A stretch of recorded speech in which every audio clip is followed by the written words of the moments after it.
Cette pensée me traverse l'esprit alors que je me tiens devant l'immeuble de la rue Paradis, les clés de l'appartement de Thomas pesant dans ma poche comme une condamnation. 6 mois. 6 mois depuis que mon meilleur ami, mon frère de cœur, s'est éteint dans un lit d'hôpital stérile, me laissant seul avec des souvenirs qui me hantent chaque nuit. 6 mois depuis que le cancer lui a arraché la vie à seulement 44 ans. Beaucoup trop jeune. Beaucoup trop tôt. Et maintenant, je suis là, à 46 ans, face à la tâche impossible de liquider son héritage, de transformer 30 ans d'amitié en signature sur des documents légaux, en objets à trier, à vendre, à distribuer. Comme si on pouvait réduire une vie à des biens matériels. Raphaël? La voix derrière moi me fait sursauter. Je me retourne lentement, sachant déjà qui je vais trouver. Mes doigts se crispent involontairement autour des clés. Mathieu. Le veuf. Le mari que Thomas aimait plus que sa propre vie. Il se tient à quelques mètres, les bras chargés de cartons vides, et je suis frappé par sa transformation. Les 6 derniers mois l'ont amaigri, creusé ses traits. Ses yeux gris, autrefois pleins de vie et d'humour, semblent maintenant porter le poids d'un chagrin insurmontable. À 38 ans, il a vieilli d'une décennie. Ses cheveux châtains, qu'il portait toujours soigneusement coiffés, sont maintenant en désordre, comme s'il avait oublié l'existence des miroirs. Mathieu, je réponds, ma voix plus rauque que je ne l'aurais voulu. Je ne savais pas que tu viendrais aujourd'hui. Il hausse les épaules, un geste qui se veut désinvolte, mais qui trahit une nervosité palpable. Le notaire m'a dit que tu serais là. Je me suis dit qu'on pourrait. Sa voix se brise légèrement sur le dernier mot, et il détourne le regard, fixant la façade ocre de l'immeuble, comme si elle contenait toutes les réponses. Nous restons là, dans un silence pesant, 2 hommes brisés par la même perte, incapables de franchir le gouffre qui nous sépare.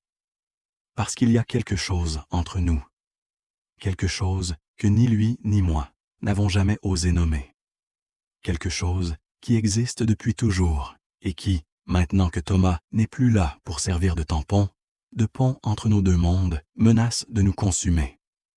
On devrait monter, je dis finalement, brisant le sortilège. Le notaire attend les documents d'inventaire pour la semaine prochaine. L'appartement sans le renfermer et l'absence. Chaque objet, chaque meuble, chaque photographie, encadrée, est un coup de poignard au cœur. Le fauteuil en cuir brun où Thomas aimait lire ses romans policiers. La bibliothèque débordante de livres annotés de sa main élégante. La guitare acoustique dans le coin du salon, celle qu'il jouait les soirs d'été sur le balcon, nous faisant chanter des chansons des années 80 jusqu'à ce que les voisins se plaignent. Mathieu dépose les cartons au milieu du salon et reste immobile, les mains dans les poches, le regard perdu. Je le vois trembler légèrement et quelque chose se serre dans ma poitrine. Une envie primitive de le prendre dans mes bras, de le consoler, de partager ce fardeau insupportable. Mais je ne peux pas. Je n'ai pas le droit. Par où on commence? Demande-t-il d'une voix blanche. La chambre. Je réponds, peut-être trop rapidement. C'est généralement le plus difficile, autant s'en débarrasser d'abord. Il hoche la tête et nous nous dirigeons vers la pièce que je n'ai pas vue depuis des années. Thomas et moi étions si proches, mais leur intimité conjugale restait sacrée, un territoire que je ne franchissais jamais. La chambre est exactement comme je l'imaginais, simple, épurée, avec ce mélange de masculinité douce qui caractérisait leur couple. Un grand lit au drap blanc, encore défait comme si Thomas venait juste de se lever. Des photos sur les tables de nuit. Une armoire ancienne héritée de la grand-mère de Mathieu. Et cette odeur, ce mélange subtil de 2 eaux de Cologne différentes qui se sont mêlées au fil des ans pour créer quelque chose d'unique, quelque chose qui n'appartiendra plus jamais à personne. Mathieu s'effondre sur le bord du lit, la tête entre les mains. Ses épaules tremblent silencieusement. Je reste figé dans l'encadrement de la porte, déchiré entre l'envie de fuir et celle de rester. « Je ne peux pas, murmure-t-il. Je ne peux pas toucher à ses affaires. C'est comme si je l'effaçais complètement.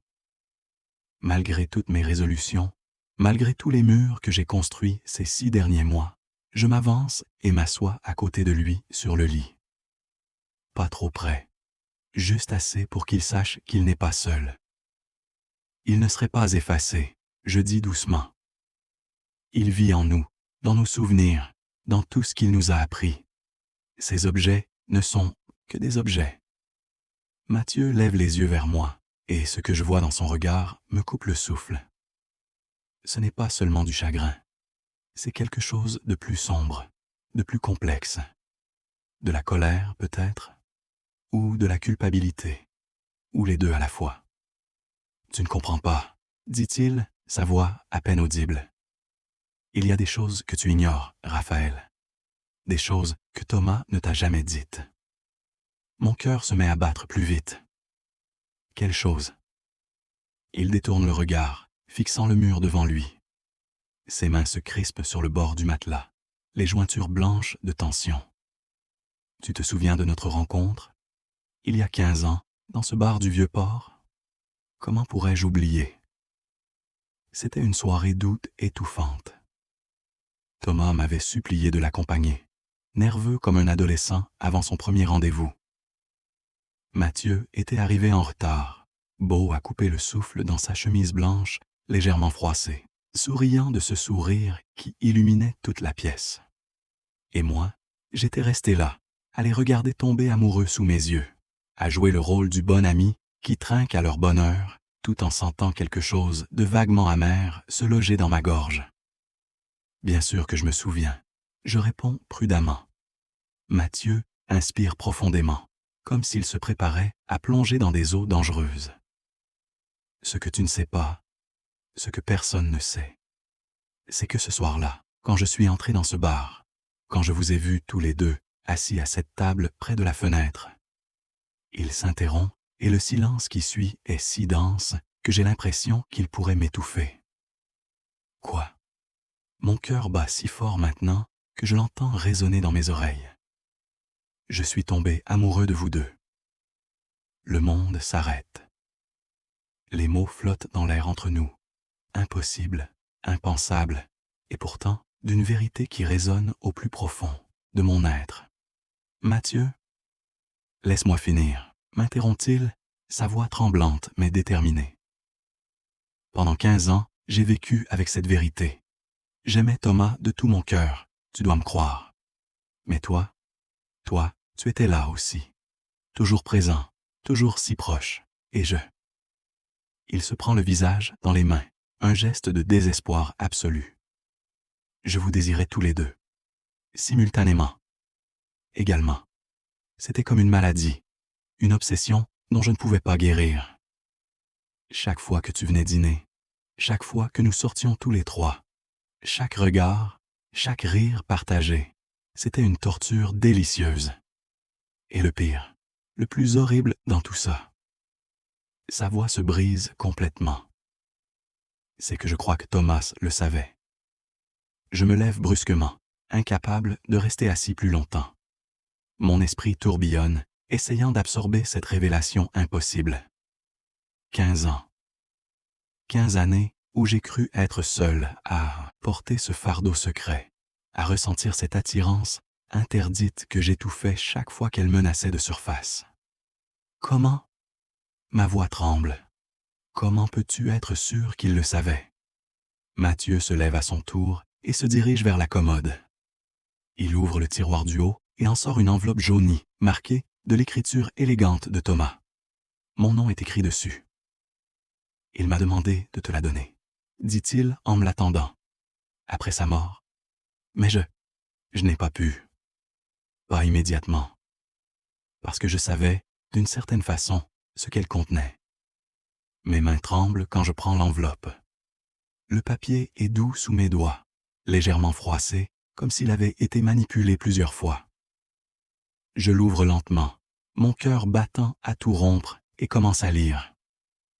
Mon cher Raphaël, Si tu lis cette lettre, c'est que je ne suis plus là. J'espère que ma fin aura été paisible, que tu auras été présent, et que Mathieu ne souffre pas trop. Mais je te connais, et je sais que tu souffres en silence, comme tu l'as toujours fait. Il est temps que tu saches la vérité. Je sais ce que tu ressens pour Mathieu. Je l'ai toujours su. Dès le début, dès cette première soirée, où nos 3 destins se sont entrelacés. Je voyais la façon dont tu le regardais, quand tu pensais que personne ne faisait attention. Je voyais la tension dans tes épaules, chaque fois qu'il te touchait innocemment. Je voyais la douleur dans tes yeux, chaque fois que nous parlions de notre avenir ensemble. Et tu veux savoir le plus fou? Ça ne m'a jamais dérangé. Au contraire. Quelque part, d'une manière tordue que je n'ai jamais complètement comprise, ça rendait notre amitié encore plus précieuse. Parce que tu m'aimais assez pour ne jamais agir sur tes sentiments. Parce que tu respectais notre relation plus que tes propres désirs. Mais voilà ce que tu ignores. Mathieu ressent la même chose. Il vous aimait, tous les deux, moi et toi. Pendant 15 ans, nous avons vécu ce triangle étrange, chacun aimant l'autre d'une manière différente, mais tout aussi intense. J'aurais dû en parler de mon vivant. J'aurais dû être assez courageux pour mettre les choses au clair. Mais j'avais peur.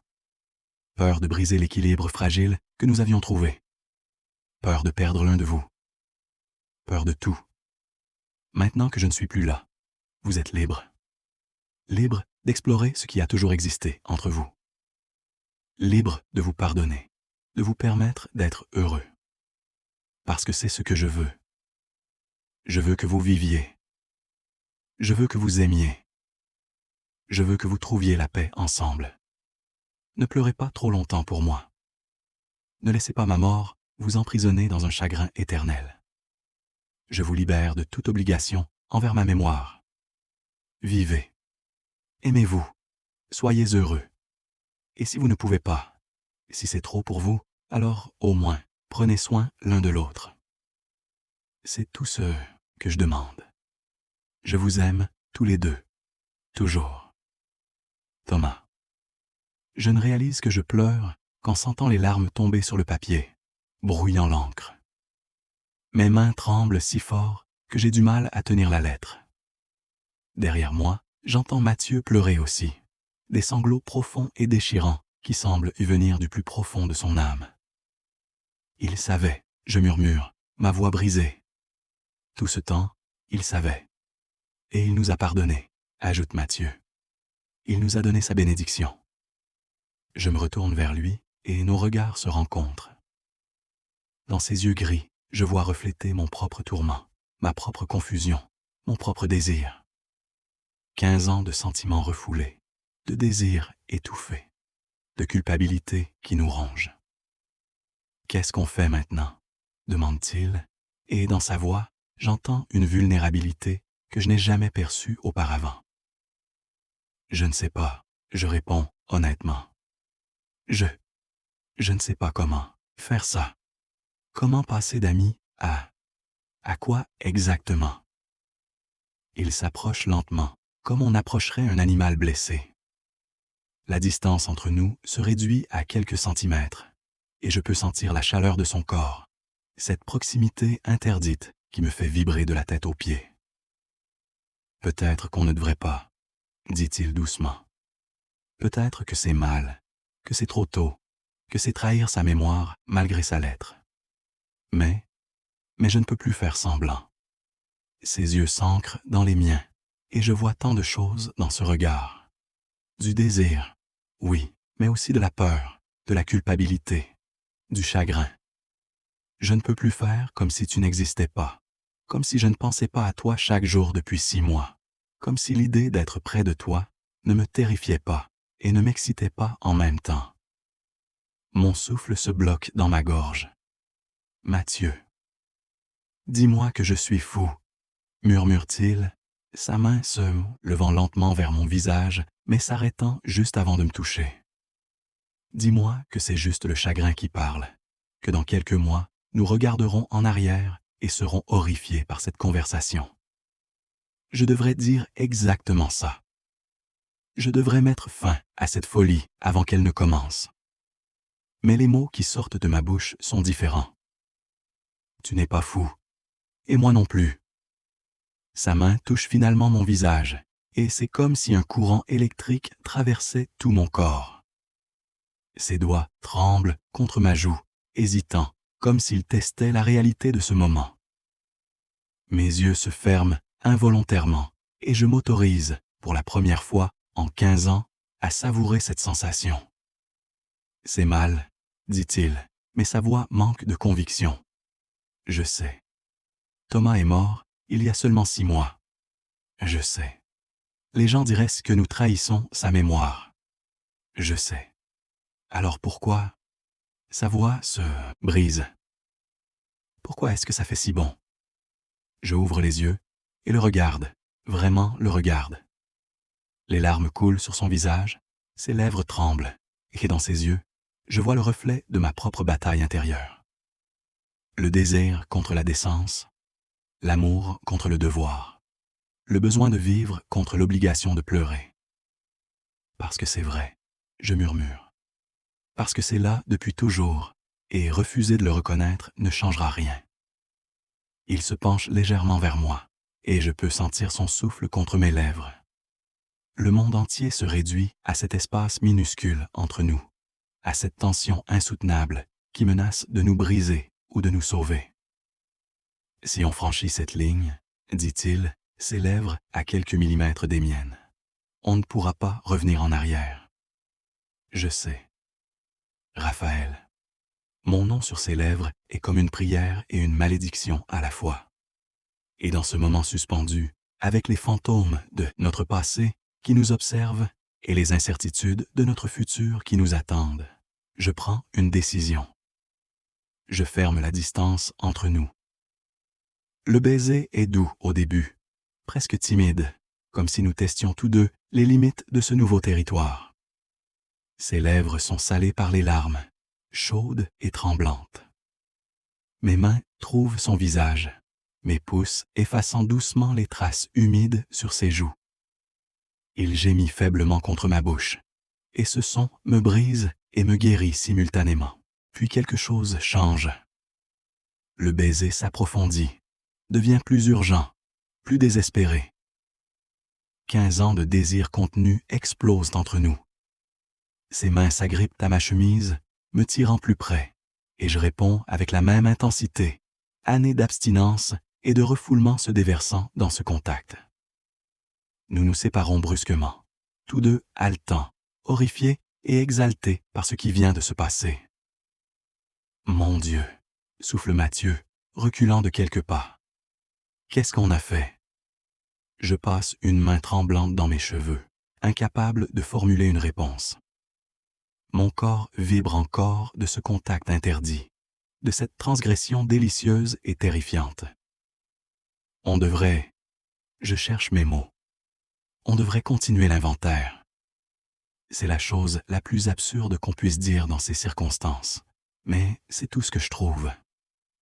Nous restons là, nous regardant comme deux étrangers, alors qu'une minute plus tôt, nous étions plus intimes, que nous ne l'avons jamais été. Mathieu hoche lentement la tête, essuyant son visage avec le dos de sa main. Oui, tu as raison. Le travail. On est là pour ça. Nous passons l'heure suivante dans un silence pesant, triant les vêtements de Thomas, pliant, rangeant, essayant de ne pas penser à ce qui vient de se passer. Mais c'est impossible. Chaque fois que nos mains se frôlent accidentellement, un courant électrique passe entre nous. Chaque fois que nos regards se croisent, nous détournons rapidement les yeux, incapables de supporter l'intensité de ce qui y brûle. Pause, annonce finalement Mathieu, sa voix fatiguée. J'ai besoin d'air. Nous sortons sur le balcon, celui où Thomas jouait de la guitare les soirs d'été. La vue sur Marseille s'étend devant nous, le vieux port scintillant au loin sous le soleil de l'après-midi. Le Mistral souffle doucement, apportant avec lui l'odeur de la mer et des promesses d'orage. Avant de vous connaître, commence Mathieu, les mains sur la rambarde. J'ai eu une histoire assez compliquée. J'étais amoureux d'un homme qui ne pouvait pas choisir entre moi et sa femme. Ça a duré 3 ans. 3 années de mensonges, de rendez-vous secrets, de promesses jamais tenues. Il se tourne légèrement vers moi. Quand je l'ai finalement quitté, je me suis juré que plus jamais je ne serai le secret de quelqu'un. Plus jamais je n'aimerais à moitié, dans l'ombre. Et puis, j'ai rencontré Thomas. Et pour la première fois de ma vie, j'ai su ce que c'était d'être choisi. D'être aimé ouvertement, fièrement. Pourquoi tu me racontes ça? Je demande doucement. Parce que je veux que tu comprennes, dit-il, se tournant complètement vers moi. Ce que j'ai ressenti pour toi pendant toutes ces années, ce n'était pas juste une passade ou une curiosité. C'était réel, c'était profond, et ça me rongeait de l'intérieur parce que je ne pouvais pas l'exprimer, je ne pouvais pas l'explorer, je ne pouvais même pas le reconnaître. Il fait une pause et je vois les larmes briller à nouveau dans ses yeux. Et maintenant, Thomas n'est plus là, et je devrais être en deuil. Je devrais me concentrer sur ma peine, mais tout ce que je peux penser, c'est toi. Et ça me dégoûte. Ça me rend malade de culpabilité. Parce que comment puis-je désirer quelqu'un d'autre, alors que l'homme que j'ai épousé est mort depuis à peine 6 mois? Je m'approche de lui, lentement, laissant mes propres murs s'effondrer un peu. Tu veux savoir un secret? Je dis doucement. Le jour où Thomas est mort, j'étais à l'hôpital. Je tenais sa main pendant que tu étais sorti prendre l'air. Ses derniers mots pour moi ont été « Prends soin de lui ». Et tu sais ce que j'ai pensé dans ce moment, alors que mon meilleur ami mourait devant mes yeux. Ma voix se brise, mais je continue. J'ai pensé que peut-être, enfin, j'aurais une chance, et j'ai eu honte de cette pensée. Tellement honte que je n'ai pas pu te regarder en face pendant des semaines après. Comment pouvais-je penser à toi, à nous, alors que Thomas était encore chaud dans son lit de mort? Mathieu me regarde avec une intensité qui me fait trembler. Nous sommes vraiment monstrueux, n'est-ce pas? Dit-il avec un rire amer. Ou juste humain, je réponds. Trop humain, peut-être. Nous restons là, sur ce balcon, hantés par des souvenirs de rire et de musique. 2 hommes déchirés entre le chagrin et le désir, entre le passé et l'avenir, entre ce qui est juste et ce qui est vrai. Alors qu'est-ce qu'on fait? Demande Mathieu finalement. Pour aujourd'hui, je prends une profonde inspiration. On finit l'inventaire. On classe les affaires. On fait le travail qu'on est venu faire. Et après, je regarde au loin, vers l'horizon où le ciel rencontre la mer. Après, on verra. Un jour à la fois. Il hoche la tête, semblant accepter cette non-réponse comme réponse. Nous retournons à l'intérieur, et cette fois, le silence entre nous est moins pesant. Nous travaillons côte à côte, triant, rangeant, transformant lentement l'appartement de Thomas en un espace neutre, en une page blanche.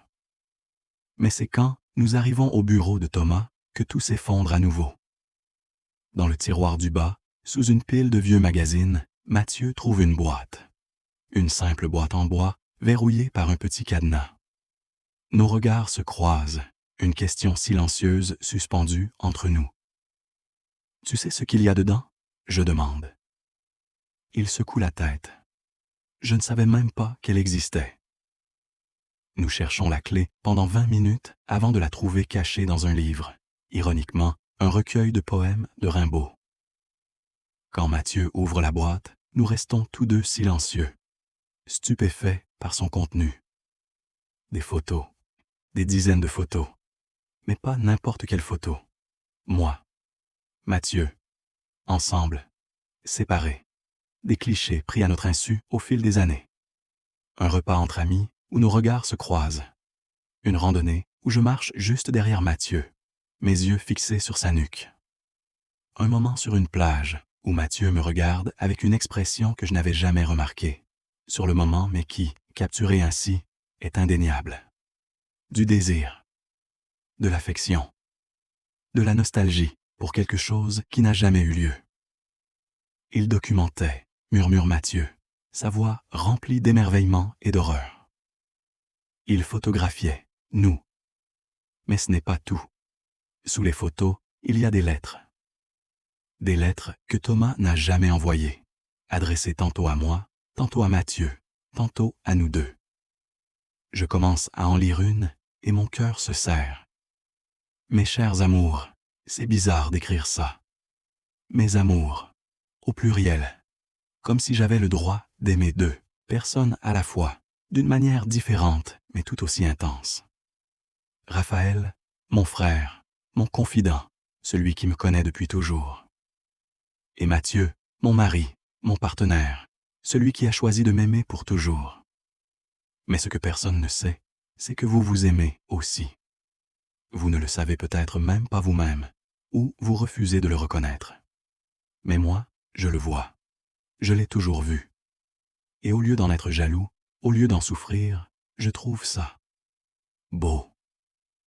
Comme si nos trois âmes étaient destinées à se rencontrer, à s'entrelacer, d'une manière que la société ne peut pas comprendre. Si je meurs avant vous deux, et mon médecin me dit que c'est une possibilité réelle maintenant, je veux que vous sachiez que je vous libère. Je vous libère de toute culpabilité, de toute obligation. Aimez-vous. Prenez soin l'un de l'autre. Continuez à vivre. Ne restez pas prisonnier de ma mémoire. Ce serait la plus grande trahison que vous pourriez me faire. Mes mains tremblent tellement que je dois poser la lettre. À côté de moi, Mathieu lit une autre, les larmes coulant silencieusement sur ses joues. Il savait tout, je murmure. Depuis le début, il savait tout. Et il nous aimait quand même, ajoute Mathieu. Il nous aimait peut-être même plus à cause de ça. Nous passons le reste de l'après-midi à lire ses lettres, à regarder ses photos, à découvrir les pensées secrètes d'un homme qui nous aimait tous les deux, d'une manière tellement profonde qu'il était prêt à nous laisser l'un à l'autre. Quand le soleil commence à se coucher, peignant le ciel de Marseille en nuances d'orange et de rose, nous sommes assis par terre au milieu du salon, entourés de ces traces d'un amour qui transcendait les conventions. Je ne sais pas quoi ressentir, dit Mathieu, sa voix épuisée. Je suis en colère qu'il ne nous ait rien dit de son vivant. Je suis triste qu'il ait porté ça seul. Je suis reconnaissant pour sa bénédiction. Et je suis terrifié par ce que ça signifie pour nous. Ça ne doit rien signifier. Si tu ne veux pas, je réponds. Thomas nous a donné sa permission, mais pas une obligation. Tu as le droit de pleurer ton mari sans avoir à gérer. Ça. Je fais un geste vague entre nous. Mathieu se tourne vers moi, et dans la lumière déclinante, son visage semble plus doux, plus jeune. Et si je veux, dit-il doucement. Et si, malgré toute la culpabilité et la confusion et la peur, je veux explorer ce qui existe entre nous. Mon cœur s'accélère. Mathieu, je ne parle pas de remplacer Thomas, s'empresse-t-il d'ajouter. Je ne parle pas de faire comme si ces 15 années n'avaient pas existé. Mais peut-être qu'on pourrait essayer de comprendre ce qui se passe entre nous. Lentement, sans pression. Je veux dire oui. Chaque fibre de mon être veut dire oui. Mais, et si ça nous détruit? Je demande. Et si explorer ça nous fait perdre ce qui reste de notre amitié, de notre connexion à travers Thomas?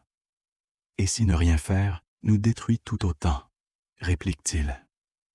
C'est une question à laquelle je n'ai pas de réponse. Le silence s'installe entre nous, mais ce n'est plus un silence pesant. C'est un silence contemplatif, rempli de possibilités et de questions sans réponse. J'ai une proposition, dit finalement Mathieu. On prend notre temps. On finit l'inventaire cette semaine. On trie les affaires de Thomas. Et pendant ce temps, on apprend à se connaître différemment.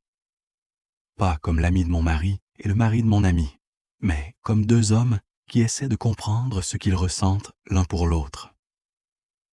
Et ensuite, on verra.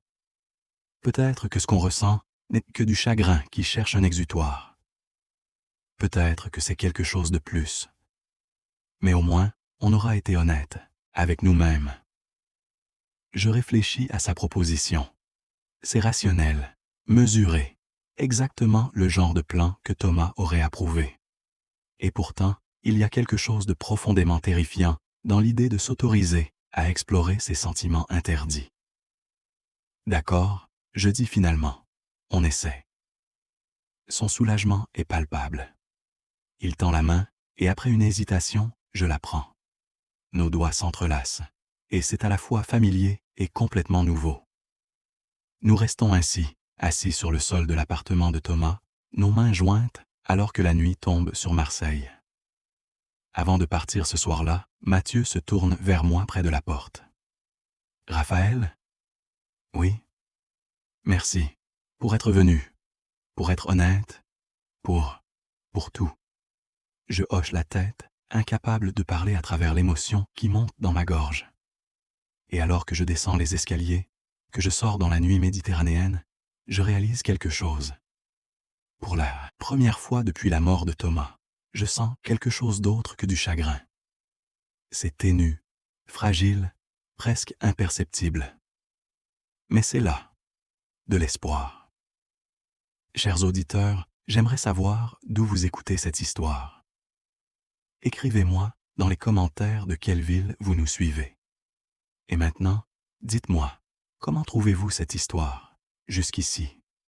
Sur une échelle de 0 à 10, quelle note donneriez-vous? Vos commentaires sont précieux pour moi. Les jours suivants passent dans une sorte de brouillard étrange.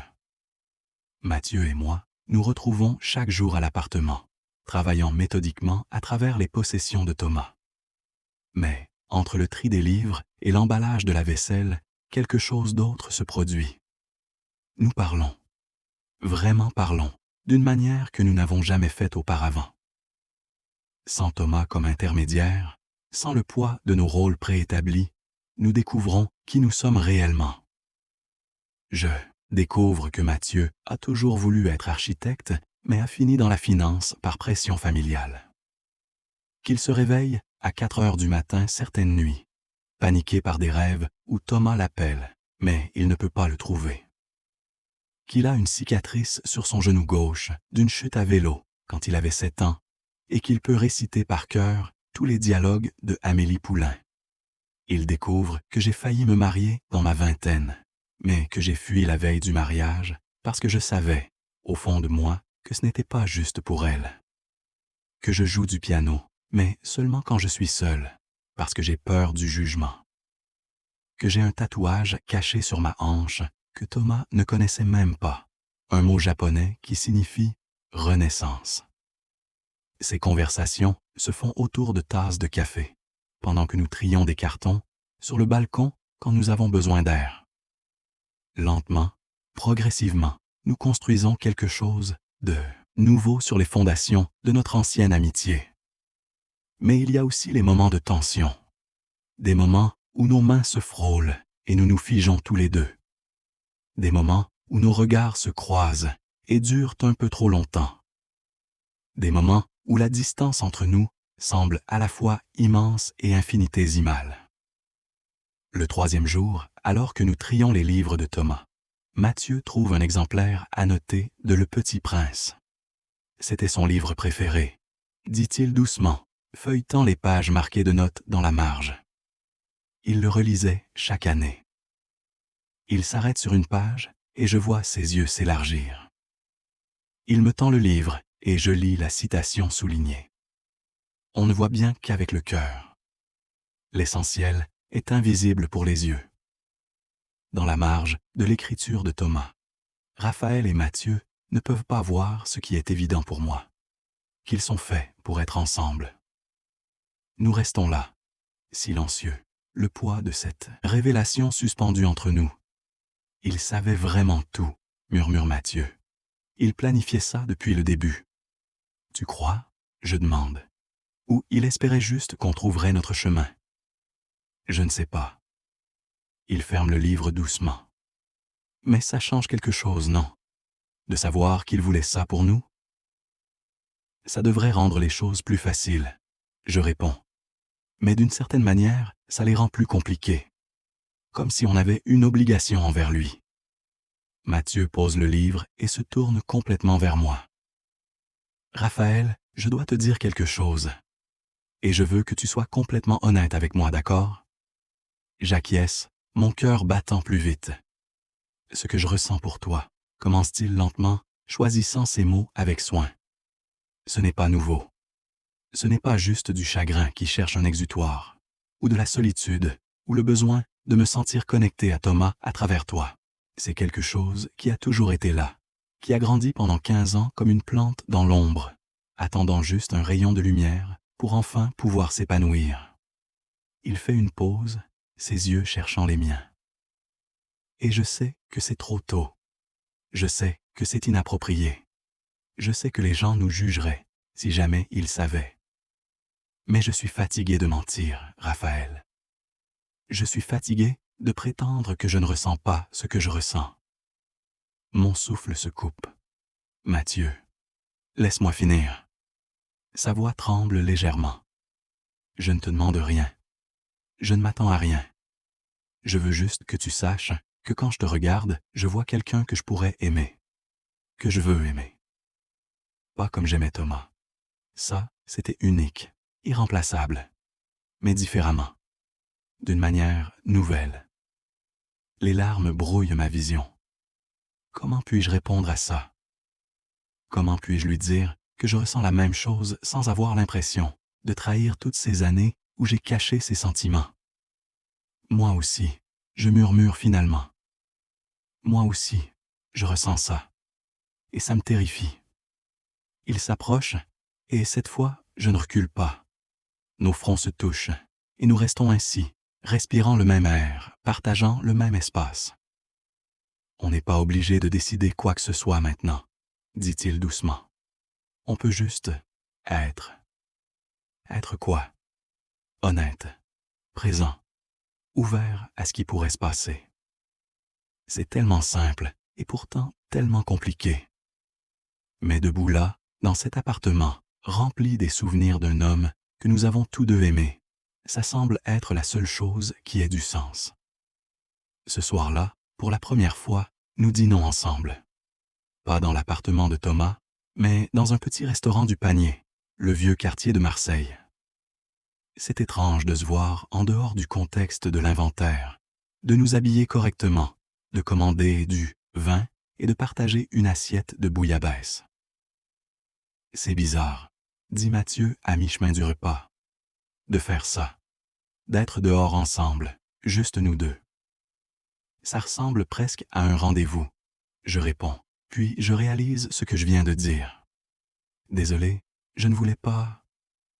Non, m'interrompt-il avec un petit sourire. Tu as raison. Ça ressemble à un rendez-vous. Et tu sais quoi? Je crois que ça me va. Le dîner se déroule plus facilement après ça. Nous rions, quelque chose que je n'ai pas fait depuis des mois. Nous partageons des histoires, certaines sur Thomas, d'autres non. Et quand nos pieds se touchent accidentellement sous la table, nous ne nous écartons pas. En rentrant, nous marchons lentement le long du vieux port, regardant les bateaux se balancer doucement dans la nuit. Le Mistral s'est calmé, laissant place à une soirée douce et étoilée. Raphaël, dit Mathieu, s'arrêtant près d'un banc. Est-ce qu'on peut... Est-ce que tu veux t'asseoir un moment? Nous nous asseyons, regardant la mer Noire qui s'étend devant nous, ponctuée par les lumières des bateaux au loin.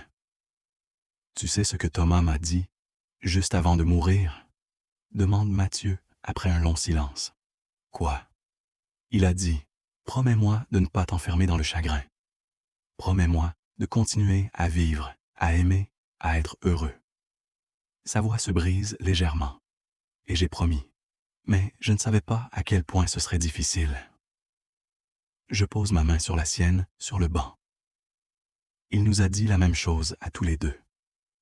Tu crois qu'il savait, qu'il planifiait ça? Je crois. Je réponds lentement, qu'il nous aimait assez pour vouloir qu'on soit heureux, même si ça signifiait nous laisser l'un à l'autre. Mathieu se tourne vers moi, et dans la faible lumière des lampadaires, je peux voir les larmes briller dans ses yeux. J'ai peur, admet-il. J'ai peur de ce que je ressens. J'ai peur de ce que ça dit de moi, que je puisse désirer quelqu'un d'autre si peu de temps après avoir perdu Thomas.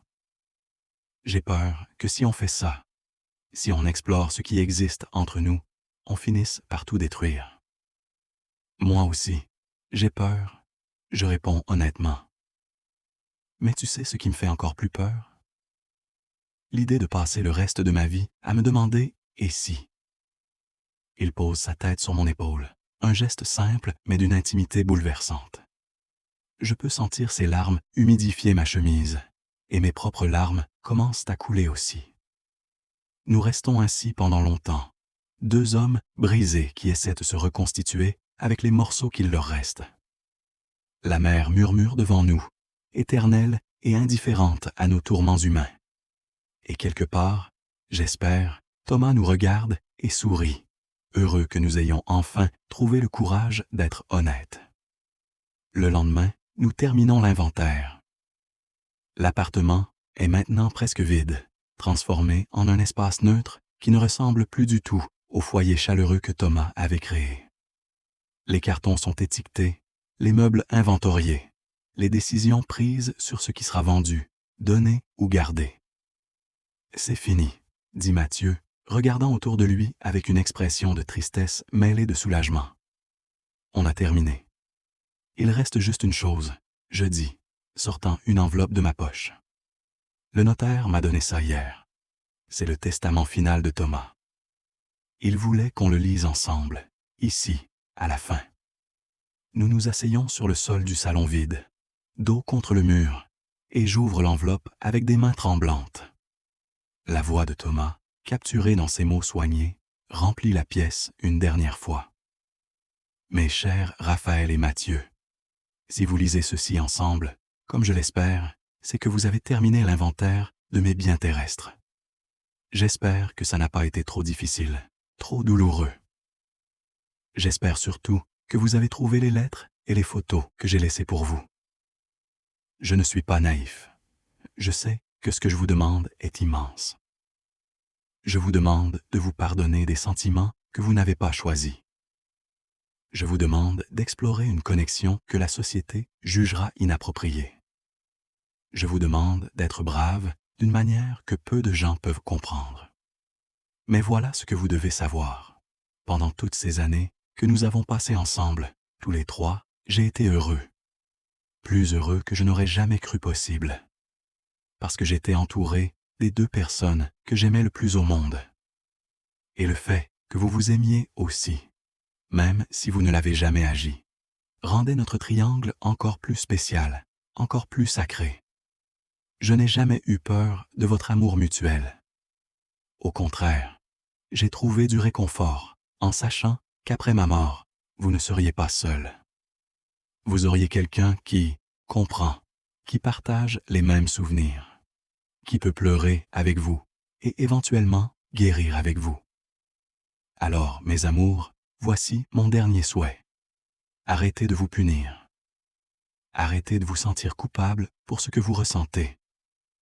La vie est trop courte, je le sais mieux que quiconque maintenant.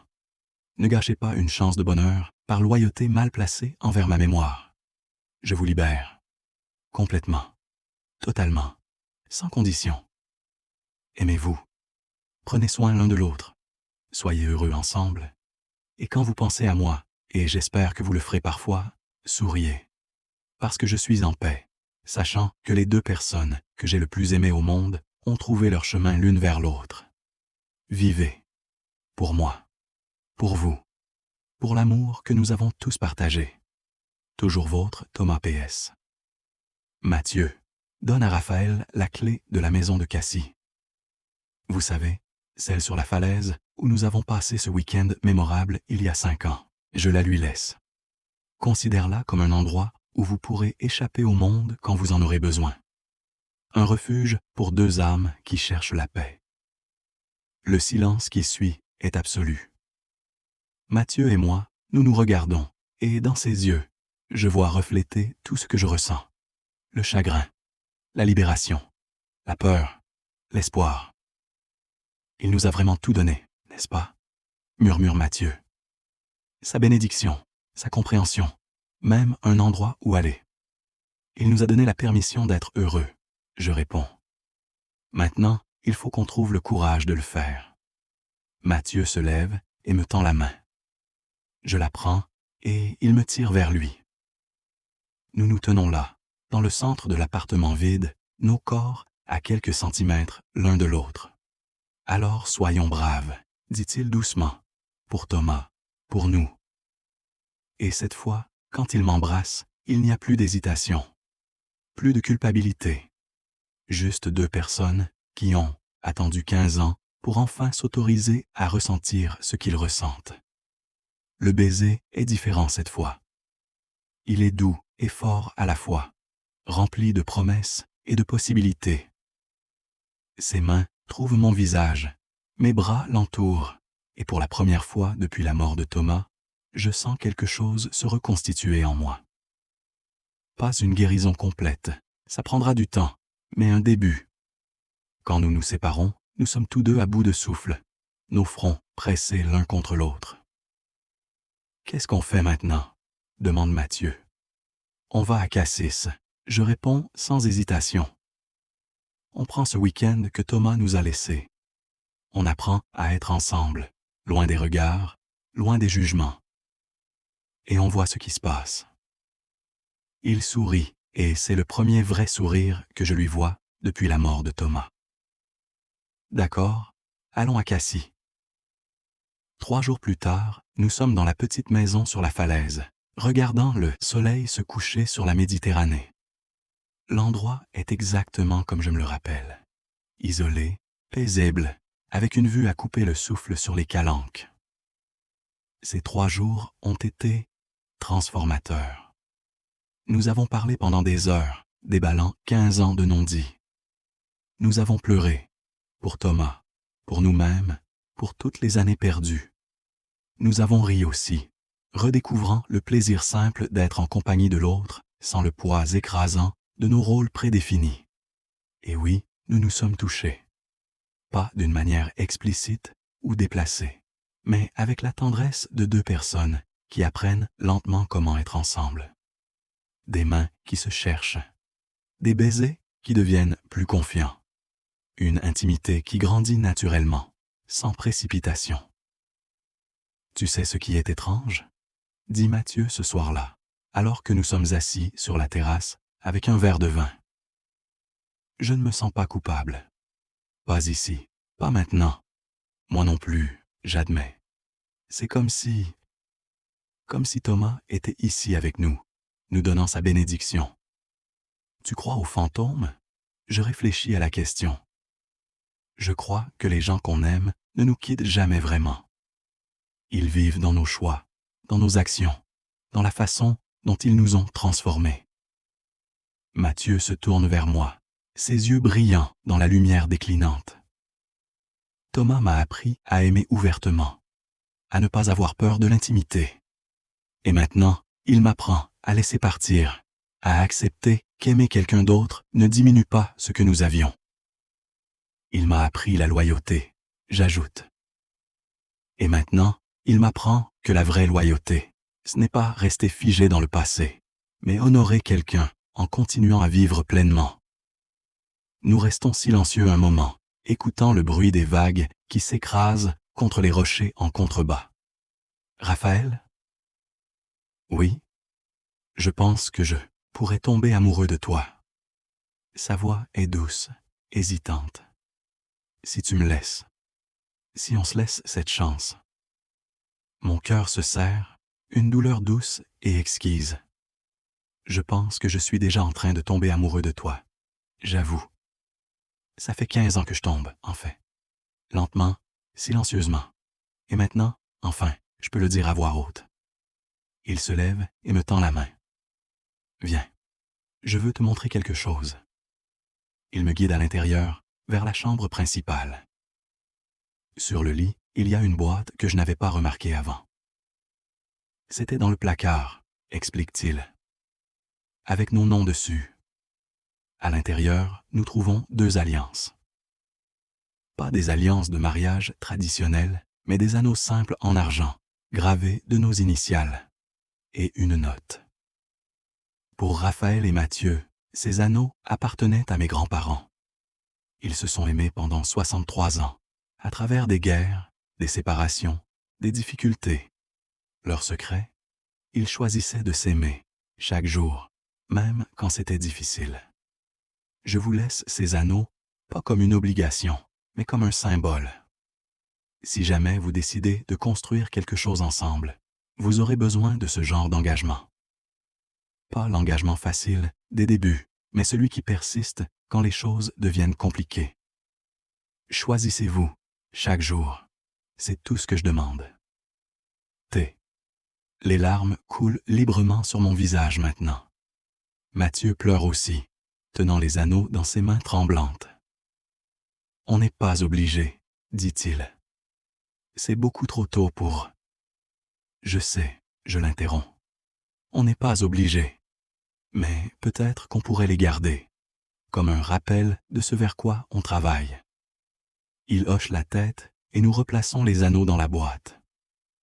Peut-être qu'un jour, quand nous serons prêts, quand le chagrin aura cédé la place à quelque chose de plus solide, nous les porterons. Mais pas maintenant. Pas encore. Cette nuit-là, nous dormons dans le même lit pour la première fois. Pas pour faire l'amour, nous ne sommes pas prêts pour ça, mais simplement pour nous tenir. Pour sentir la chaleur d'un autre corps, pour se réconforter mutuellement dans l'obscurité. Merci, murmure Mathieu dans le noir. Pour être patient avec moi. Pour ne pas précipiter les choses. Nous avons tout le temps du monde, je réponds, embrassant doucement son front. On n'a rien à prouver à personne. Il se blottit contre moi, et je sens son corps se détendre progressivement.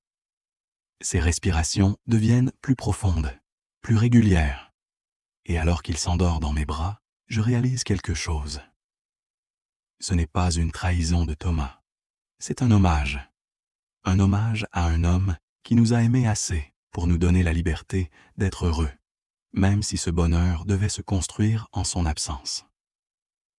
Chers auditeurs, nous approchons de la fin de cette histoire. Mais avant de continuer, j'aimerais savoir ce que vous en pensez jusqu'à présent. Donnez-moi une note de 0 à 10 dans les commentaires. Votre avis compte énormément pour moi. Et n'oubliez pas de me dire de quelle ville vous écoutez. Les semaines qui suivent notre week-end à Cassis sont un mélange étrange de normalité et de nouveauté. Nous retournons à nos vies à Marseille, mais quelque chose a fondamentalement changé entre nous. Nous nous voyons régulièrement, parfois pour déjeuner, parfois pour de longues promenades le long de la corniche. Nous ne nous cachons pas, mais nous ne faisons pas d'annonces non plus. Les gens qui nous connaissent voient simplement 2 amis qui se soutiennent dans le deuil.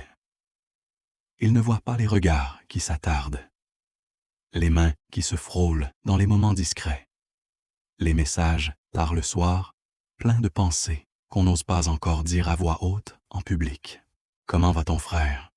me demande ma sœur lors d'un appel vidéo. Je veux dire Mathieu. Tu passes beaucoup de temps avec lui dernièrement. Je choisis mes mots avec soin.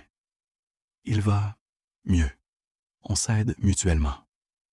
C'est bien, dit-elle, mais je vois la question dans ses yeux. Elle connaît mes secrets, mes désirs longtemps réprimés. Elle se demande, mais elle ne demande pas. Pas encore. Mathieu fait face à ses propres défis. Les parents de Thomas, qui le traitent avec une froideur polie depuis les funérailles. Les amis qui lui demandent s'il sort déjà, avec un mélange de curiosité malsaine et de jugement. Il pense que 6 mois, c'est assez pour guérir, me dit-il un soir, frustré. Comme si le chagrin fonctionnait selon un calendrier précis. Et qu'est-ce que tu leur dis? Rien. Que puis-je dire? Que je suis tombé amoureux du meilleur ami de mon défunt mari? Que mon mari m'y a encouragé de sa tombe? Il penserait que je suis fou. Il a raison, bien sûr.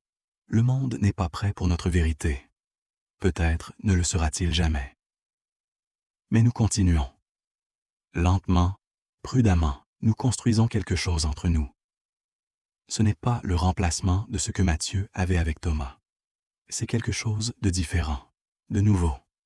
Et c'est précieux, précisément, parce que c'est si fragile, si difficile à expliquer. 1 mois après Cassie, Mathieu m'invite chez lui pour la première fois. Pas l'appartement qu'il partageait avec Thomas. Celui-là a été vendu, mais un nouveau petit 2 pièces dans le quartier des Catalans, avec vue sur la mer. C'est petit, dit-il presque avec excuse en ouvrant la porte. Mais c'est à moi. Pas chargé de souvenirs. Un nouveau départ. L'appartement est effectivement petit, mais lumineux et aéré. Quelques meubles de base, des cartons encore à déballer. Sur le mur du salon, une seule photo, Thomas, Mathieu et moi, lors d'un barbecue il y a 3 ans. Tous les 3 riant de quelque chose que je ne me rappelle plus. « Tu l'as gardé ?» je dis, touchant doucement le cadre. « Bien sûr. » Il se tient derrière moi, sa présence chaude et solide. C'était nous. C'est toujours nous, d'une certaine manière. Il fait partie de notre histoire. Je me retourne et soudain nous sommes très proches. Son souffle effleure mon visage. Ses yeux gris que j'ai si longtemps admirés de loin, sont maintenant fixés sur moi avec une intensité qui me fait trembler. « Raphaël, murmure-t-il, est-ce que tu resterais cette nuit? » Mon cœur s'emballe. « Mathieu, je ne te demande pas de... » Il hésite, cherchant ses mots. « Je veux juste ne pas être seul. Je veux me réveiller et te voir là. » Est-ce trop demandé? Non, je réponds doucement. Ce n'est pas trop demandé. Cette nuit-là, nous explorons une nouvelle forme d'intimité.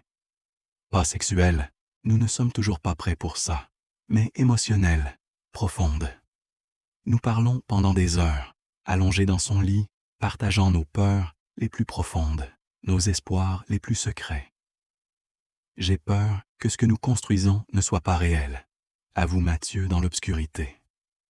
Que ce soit juste 2 personnes brisées qui se raccrochent l'une à l'autre parce qu'elles ont peur d'être seules. Et si c'était les 2? Je réponds. Si c'était à la fois un réconfort mutuel et quelque chose de réel. Est-ce que ce serait si terrible?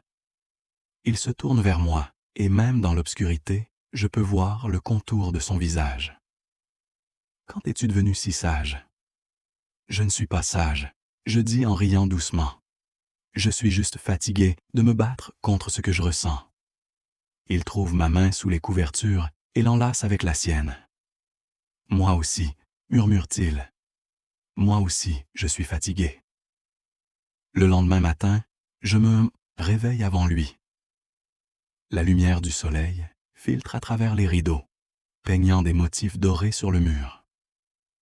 Mathieu dort paisiblement à côté de moi, son visage détendu d'une manière que je ne l'ai pas vu depuis la mort de Thomas. Et dans ce moment de calme, regardant cet homme que j'ai aimé en silence pendant tant d'années, je réalise quelque chose. Je ne suis plus en train de tomber amoureux. Je suis déjà tombé. Complètement. Irrévocablement. La réalisation devrait me terrifier. Mais au lieu de ça, je me sens en paix, comme si j'avais enfin trouvé ma place dans le monde. Mathieu ouvre lentement les yeux et me voit le regarder. « Bonjour », dit-il avec un sourire endormi. « Bonjour », je réponds. « À quoi tu pensais, avec ce regard si sérieux? » Je pourrais mentir. Je pourrais dévier. Mais nous nous sommes promis l'honnêteté. Je pensais, je dis lentement, que je t'aime, que je suis amoureux de toi, et que ce n'est plus quelque chose dont j'ai peur. Ses yeux s'écarquillent, et pendant un moment, il ne dit rien. Puis, lentement, un sourire se dessine sur son visage. Pas un sourire heureux exactement, c'est trop compliqué pour ça, mais un sourire de reconnaissance, de soulagement. Moi aussi, dit-il simplement, je t'aime aussi. Et c'est là, dans la lumière du matin, que nous scellons notre engagement. Pas avec des bagues ou des promesses éternelles. Simplement en reconnaissant la vérité de ce que nous ressentons. Les mois qui suivent ne sont pas faciles. Il y a des moments de doute, où la culpabilité ressurgit avec une force dévastatrice. Il y a des nuits où Mathieu pleure encore pour Thomas, et je le tiens pendant qu'il pleure, sachant que je ne peux jamais remplacer ce qu'il a perdu. Il y a aussi les réactions des autres. Quand nous décidons finalement de dire la vérité à nos proches, les réponses varient. Ma sœur nous embrasse et nous dit qu'elle est heureuse pour nous. Les parents de Thomas raccrochent le téléphone et refusent de parler à Mathieu pendant des mois. Certains amis comprennent, d'autres s'éloignent, incapables de réconcilier notre relation avec leur image de ce qui est approprié ou convenable. Est-ce que ça vaut la peine? Me demande Mathieu après une confrontation particulièrement difficile avec l'ex-collègue de Thomas. De perdre tant de gens, de faire face à tant de jugements. Nous sommes sur le balcon de son appartement, regardant le soleil se coucher sur la Méditerranée. Je prends sa main dans la mienne. « Regarde-moi », je dis. Il se tourne et je vois les larmes briller dans ses yeux. Ce que nous avons, ce que nous construisons, c'est rare, c'est précieux. Oui, c'est compliqué. Oui, ça dérange certaines personnes. Mais c'est réel, c'est honnête, et c'est à nous. Tu ne regrettes rien? Je regrette que Thomas ne soit pas là pour le voir. Je réponds honnêtement. Je regrette qu'il nous ait fallu le perdre pour trouver le courage d'être ensemble. Mais non, je ne regrette pas de t'aimer. Jamais. Il m'embrasse alors, profondément, désespérément, et je goûte le sel de ses larmes mêlé à la douceur de ses lèvres. 1 an après la mort de Thomas, nous retournons à Cassis. Cette fois, nous apportons les anneaux. Ce n'est pas un mariage traditionnel.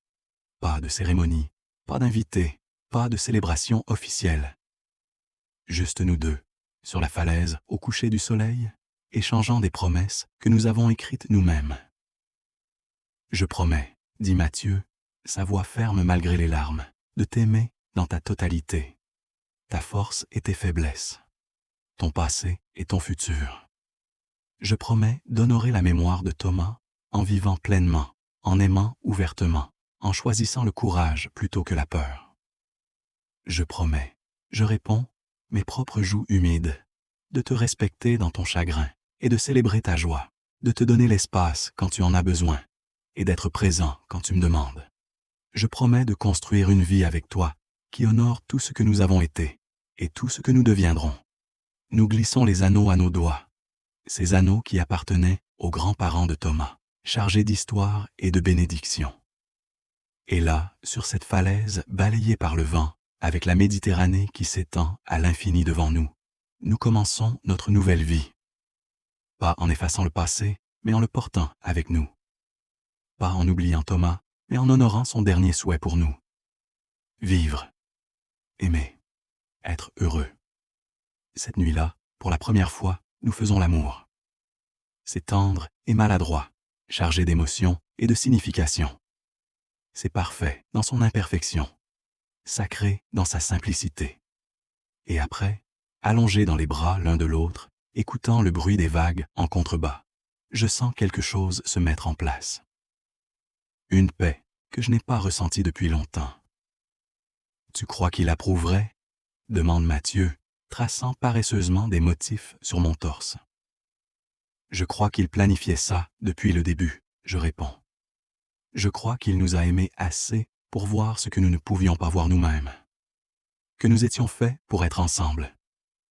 Oui, d'une manière tordue, compliquée, belle. » Mathieu se redresse sur un coude, me regardant avec une intensité qui me coupe le souffle. « Je t'aime, Raphaël. Pas comme j'aimais Thomas. Tu avais raison, c'était différent. Mais tout aussi profondément, tout aussi complètement.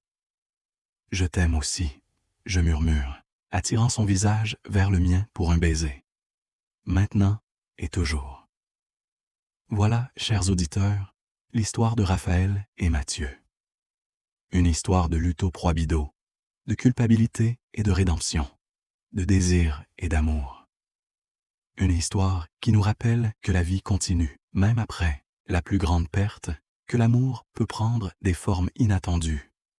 et que parfois, honorer la mémoire de ceux que nous avons aimés signifie avoir le courage de continuer à vivre, de continuer à aimer. Alors, une dernière fois, j'aimerais savoir ce que vous avez pensé de cette histoire. Donnez-moi une note de 0 à 10 dans les commentaires. Et n'oubliez pas de me dire de quelle ville du monde vous avez écouté cette histoire. Vos commentaires et votre soutien signifient tout pour moi. Merci de m'avoir accompagné dans ce voyage émotionnel. À la prochaine fois, prenez soin de vous et n'ayez jamais peur d'aimer.